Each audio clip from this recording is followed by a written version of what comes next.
Me and L got into it. You know, I told L, I knock you out. He started using a few of my lyrics, like different compounds that I was using. That's when you make two words rap at the same time. Me and L start talking. The conversation goes super left, you know. Next thing I know, I'm in a tunnel. It was like a week later we found out that it was Big L. And I know niggas get mad when you tell these stories, but it's the truth. I'm not lying. Gotta take a lie detector test. I gotta go back to the first time. Let me tell you about Big L. Let me tell you what, rest in peace, Big L. Big L was rapidly rising in the rap game, but the streets never truly released their grip on him. Growing up in Harlem, he ran with a crew called NFL, led by his older brother Big Lee. Because of this, Big L got entangled in some serious street conflicts. One well-known rivalry was with Mase. Jump to 2024, and Mase opened up on What It Is podcast about their troubled history. Both Harlem natives, Big L and Mase, were part of Children of the Corn, a tight-knit group that also included Cameron, Bloodshed, and Herb McGroth. Formed around 1993. The crew was strong, but Big L was already making waves in the underground, destroying mixtapes with his sharp wordplay. In 1995, he released his debut album Lifestyle as OV the Poor and Dangerous, gaining huge respect on the streets and from critics. Meanwhile, Mase went in a different direction, signing with Bad Boy Records in 1996 and blowing up quickly. That's when the tension between Big L and Mase really began. It was like L, you know, he was the guy. He took us everywhere, and all of that. Not everywhere, but to Bobito and different places to rap. And then when I got on, it was like the whole wave changed. It was like, this is what it looks like when a nigga really get on. Mase also caught on to how Big L was weaving some of his rhyme styles into his own bars. So me and L would get into it, and one time, because you want me to tell a story, so I gotta tell a story. He started using a few of my lyrics, like different compounds that I was using. That's when you make two words rap at the same time. So I checked the nigga. Not just words, syllables. Yeah, syllables. He started using my syllables. I'm like, yo, L. So then Gruff laughing and all that. Gruff like, y'all need the box, you know? Gruff is, Gruff gassing like a motherfucker. Gruff, that boy Gruff not a gasser. Gruff like, murder, then that nigga go right there. Yeah. But according to Mase, their conversation didn't end on good terms. The tension lingered and things escalated. Big L wasn't about to just take criticism quietly. According to Mase, Big L brought in some serious backup.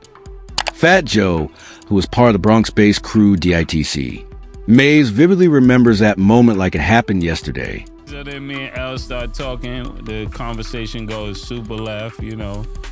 And then next thing I know, I'm in a tunnel, and then nigga Fat Joe comes up. So hold on for people.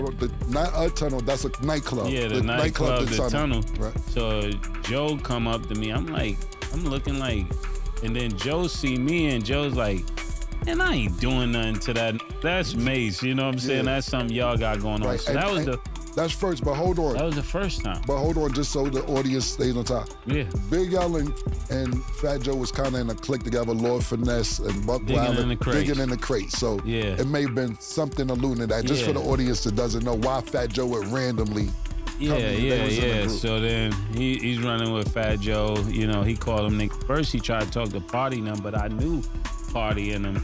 I knew Party Artie. That was my nigga. Yeah, Party Artie. I think Party died, right? Yeah, he died. Party was nice. Party was nice. And Wally World and all those. Yeah, man. He didn't know I knew them from. That wasn't the only intense encounter between them. Another incident was far more serious. Mase recalled being back in Harlem, just chilling with his childhood friend God Sham God. Yes, the same guy who later became an assistant coach for the Dallas Mavericks. They were hanging out in the neighborhood when, out of nowhere, a robbery happened right in front of them. A couple months later, we get into it again about something, and I think it was over a chick or something, and then me and this nigga Sham is walking to like 41st Street.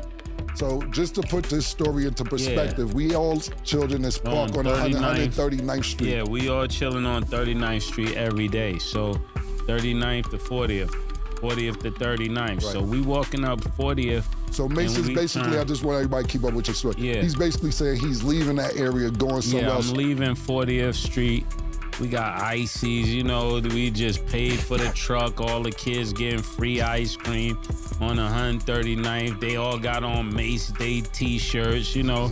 So everybody's running up to the block like, yo, Mase is out there. So I parked my car on 40th and we just walking through the hood. So, and it was my first rollie I got, like iced out. It was the first one. So I get around the corner on 40th and I walk up 40th on 7th to 41st, and the Spanish just run out of nowhere like, yo, give it up, nigga. I'm gonna kill both of y'all. And when you say both, who you was with? Me and Sham God. Sham God is the coach. Sham is standing like where Stat is, and people that know me know, they like, yeah, this nigga Mase play too much, bro. So he kind of got Sham. I'm looking at Sham like, he don't have me right now. He got the gun on you. You know, we play basketball, so we pause. We communicate with our eyes like, yeah, about to run. I got that look like, yeah. Right. Yo, Sham got the don't leave me look. Sham got the look like, May stop playing.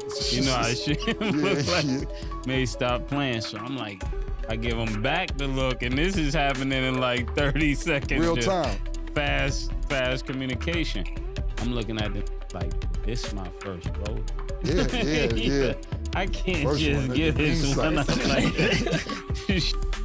So then Sham like, he rubbing his stomach. That mean like, come on, don't leave me. Yeah. Pause. So I'm like, I'm gonna take this watch off and I'm gonna throw it, cause now the nigga done clacked it on us. We know he's serious. We didn't think he was serious first. Once he clacked it, I'm like, nah, I can't let him shoot. Mase said he tried to defuse the situation. He quietly slipped off his watch, tossed it near a car tire, and ran off with Sham God. Luckily, the cops were nearby and quickly caught the would-be thief not far from the scene. So I take the watch off really slow. Sham like, hey, stop playing. I'm taking it off like, I'm a fan. The nigga said, yo, it's taking too long. He put the gun on Sham, so then I take the watch off. I'm like, they got caught. That's what I'm really thinking. They got caught. So then I throw the watch by the back of the car wheel, because I knew it was gonna bounce off. Pause. And when the watch fell, we just ran. But by the time we ran, the cops came from the left side, and before he can even pick the watch up, the cops had got the nigga. And I'm like, man, bro, I just need my watch back, Sham. You owe me, bro. Why Big L is never on your top 5 list of rappers from Harlem? But what happened next totally shocked Mase. Not long afterward, he started getting calls from people in the same jail as the stick-up kid. They claimed that during a vicious prison beatdown, the robber revealed shocking news. He alleged that Big L had set up the whole robbery. Like a week later, we found out that it was Big L. And that just messed up everything, because I'm like, yo, this nigga's hating big time, bro.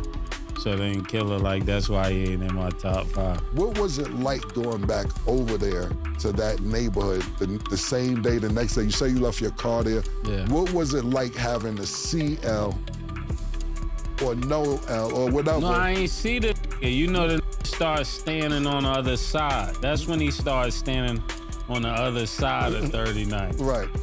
So everybody's like, nobody else knew why the nigga was over there, but he would be like on the other side of the street. And I know niggas get mad when you tell these stories, but it's the truth. I'm not lying, nigga. I take a lie detector test. Later on, Fat Joe confirmed the story in an interview, offering his own perspective. He recalled feeling like Big L might have been quietly setting him up. According to Joe, Big L had called him up one night at the tunnel, saying there was trouble and he needed backup. Since they were tight through DITC, Joe showed up with his crew, ready for whatever. Hanging in the studio with Mase, and we see y'all all grew up in that same neighborhood. Jones 139th, all that, they children of the corn, they all from that, all that's that hood, right? Yep. So I see Mase, he's in the studio, I hang out with him. I think you was there, I think Cam was there. We was laughing, telling jokes all night, popping shit. It was just the best time. And the next day, I'm in the tunnel, right? So I'm in the tunnel, you know how we are, Jim. I'm in there 20, 30 deep, whatever. So L come over to me, right? He like, yo, Crack, I need you. I said, yo, what's up? You know, Big L, my little brother. Yeah. I said, yo, L, what's up? Nah. But when Joe got there, he said he was blindsided. The real conflict wasn't with a random enemy. It was with Mase. So I follow him, and you know, we ready to catch wreck for L, 1,000,000%. He pulls up to Mason Bector, man. Oh, man. And I'm standing with L, and they grew up together, they brothers, and the L start going off on Mase, and I felt like the biggest backstabber hypocrite in the world. I was hanging out with Mase the night before, and I'm sitting there like this, but you know, L the bloodline, digging in the crate. Joe admitted that this moment probably changed Mase's perception of him forever. From that point on, Joe felt that Mase never fully trusted him again. Looking back, Joe described it as a messed up situation, one he had no idea he was walking into. Looked at me, he never trusted me again in his life. Al was talking to him, but he was looking at me like... Stay tuned for the next chapter. You won't want to miss what happens next.